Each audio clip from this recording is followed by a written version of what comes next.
இந்த 1 இயர் ப்ரேயரில் வந்து நிறைய அற்புதம் நடந்திருக்கு.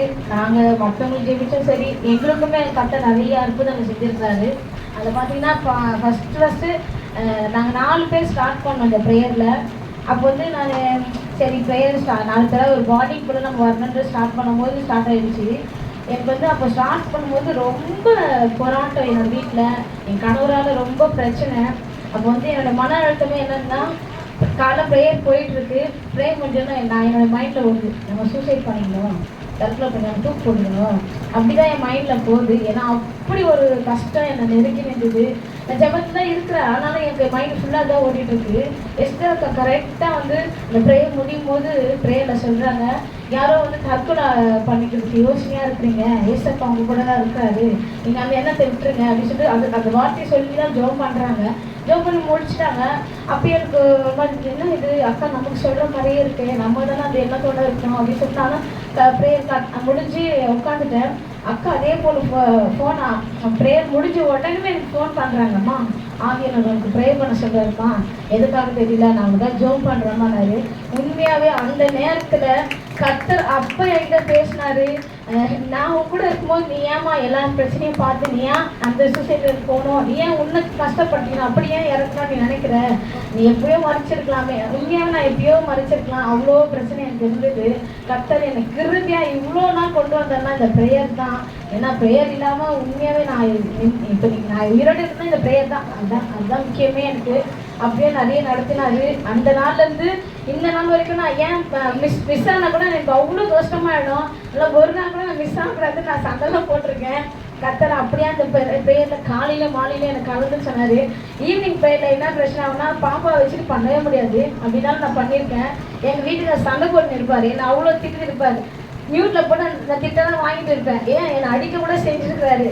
அவ்வளோ சண்டையோடு தான் நான் அந்த ஈவினிங் ப்ரேயரில் உட்காந்துருப்பேன். அப்போ கூட நான் ஏசப்பா அந்த ப்ரேயர் நான் விட்டுறவே கூடாதுன்னா, ஒரு நாள் கூட ஆக்ஷன் ஆகக்கூடாதுன்னு தான் நினைப்பேன். ஏன்னா அவ்வளோ அற்புதம் வந்து இந்த ப்ரேயரில் நான் அனுபவிச்சிருக்கேன். மற்றவங்க அனுபவிக்கிறதே நான் பார்த்து சந்தோஷப்பட்டிருக்கேன். ஸோ அதனால் தான் நான் எப்பவுமே நான் தடையெல்லாம் போகணும்னு நினைப்பேன் இந்த ப்ரேயரில். கர்த்தர் அப்படியே கிருபையை பாதுகாத்தாரு. சைனிகா கூட உடம்பு செய்யாமல் ரொம்ப சீரியஸாக இருந்தா. ஹாஸ்பிட்டல் அட்மிட் ஆகி பார்த்துட்டு இருந்தோம்.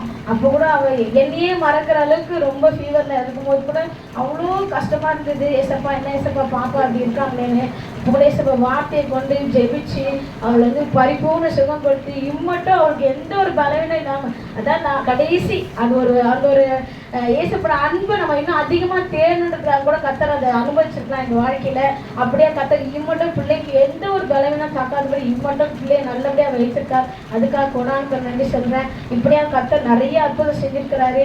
எங்கள் கணவருடைய வாயிலே நிறைய வாட்டி வந்திருக்கு, நான் இவ்வளோ சண்டை போடுறேன், அப்போ நீ யாரா ஃபோன் பண்ணால் அவ்வளோ சந்தோஷமாக பேசுறீ எப்படின்வாரு, எப்படி அது மறந்துடுற, இவ்வளோ கஷ்டத்தை எப்படி மறந்துடுறேன்னு தான் சொல்லுவார்.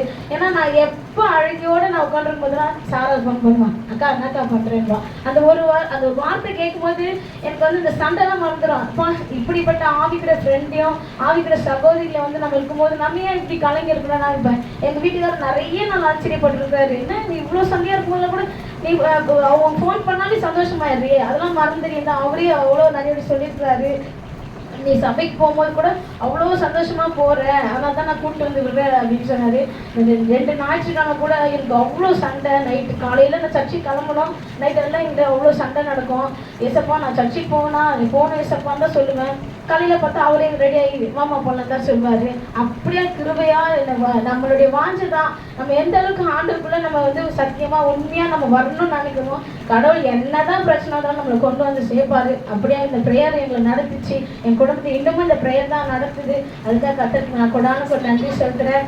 இன்னும் எங்கள் கணவர் வரணும், எங்கள் சகோதரியோட குடும்பம் வந்து சபைக்கு வரணும். அதுக்காக ஜெபிச்சுக்கோங்க. நம்ம ஜெபிச்சு தான் வரும். கண்டிப்பாக எங்கள் குடும்பம் வந்து சபையில் வந்து நிற்கும். அதை நான் ஒரு நாள் அதே பெரிய சாட்சியை நான் சொல்லுவேன். கர்த்தருக்கு கொடான நன்றி.